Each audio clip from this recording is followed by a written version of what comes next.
صدمہ ہوا کیونکہ اس کے پاس ایک انڈا تھا۔ اسے ڈر لگا کہ اگر میں مر گئی تو اس انڈے کا کیا ہوگا، جس کے خول سے جلد ہی بچہ نکلنے والا تھا، اور پھر اس بچے کو کون سنبھالے گا۔ لہٰذا وہ اپنے دوستوں کے پاس گئی جو جنگل میں رہتے تھے۔ اس نے اپنے دوستوں کو اپنی ساری کہانی سنائی، لیکن انہوں نے مدد کرنے سے انکار کر دیا۔ بیچاری بطخ نے ان کی کافی منتیں کی کہ خدا کے لیے تم لوگ میرے مرنے کے بعد میرے بچوں کو اپنا سایہ دینا، لیکن کسی نے اس کی بات نہ مانی۔ بیچاری بطخ بھی کیا کرتی، اس کے ذہن میں خیال آیا کہ کیوں نہ میں اپنے بھائی مرغے کے پاس جاؤں، وہ ضرور میری مدد کرے گا۔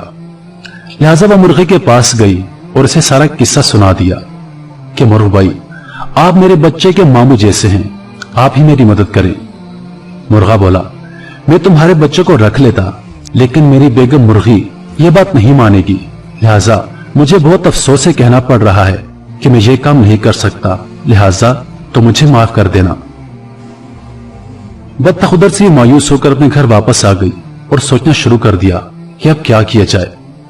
اچانک اس کے ذہن میں ایک ترکیب آئی۔ اسے اپنا انڈا اٹھا کر مرغی کے انڈے کے نیچے رکھ دیا اور خود جا کر ایک درخت کے پاس بیٹھ گئی۔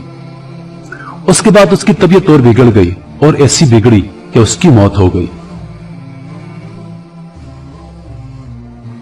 جب مرغی کے بچے انڈوں سے باہر نکلے تو ان میں ایک بطخ کا بچہ بھی تھا۔ مرغ تو یہ سب جان گیا تھا، لیکن اس نے مرغی کو نہ بتایا۔ مرغی نے کافی شور شرابہ کر لیا اور بولی کہ میرے بچوں کے ساتھ بطخ کا بچہ ہرگز نہیں رہے گا۔ مرغ نے اسے کافی سمجھایا، لیکن مرغی نے اس کا کہنا نہ مانا۔ مرغی نے اپنے بچوں کو منع کیا کہ بطخ کے بچے سے کسی کو بات نہیں کرنی ہے۔ سب نے مرغ کی بات مان لی، لیکن دو تین چوزوں نے اپنی ماں کی بات نہ مانی، اور وہ خود جو کھاتے تھے اپنے ساتھ بطخ کے بچے کو بھی وہی کھلاتے تھے۔ مرغی کو بطخ کے بچے سے سخت نفرت تھی، وہ اسے دکھنا بھی پسند نہیں کرتی تھی۔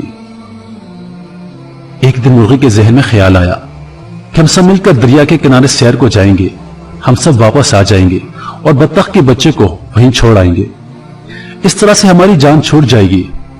وہ لوگ سیر کو نکلے، وہاں پہنچتے ہی مرغی کا ایک چوزا دریا کے کنارے چلا گیا اور ڈوبنے لگا۔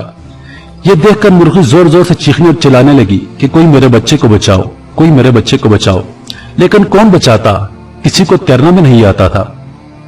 اتنے بطخ کے بچے نے دریا میں چھلانگ لگا دی اور تیرنا شروع کر دیا۔ کیونکہ بطخ کے بچے کو تیرنا آتا تھا، لہٰذا اس نے تیر کر مرغی کے چوزے کو باہر نکال لیا۔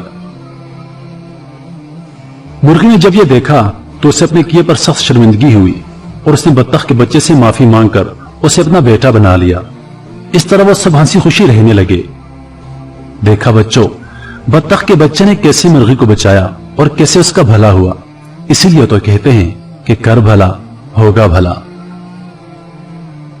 مزید ویڈیوز دیکھنے کے لیے ہمارے چینل کو سبسکرائب کریں اور چینل پر موجود بیل کے بٹن کو دبائیں تاکہ ہماری ویڈیوز سب سے پہلے آپ کو پہنچیں۔ اپنی دعاؤں میں یاد رکھیے گا۔ اللہ پاک آپ سب کا حافظ و نگہبان۔ السلام۔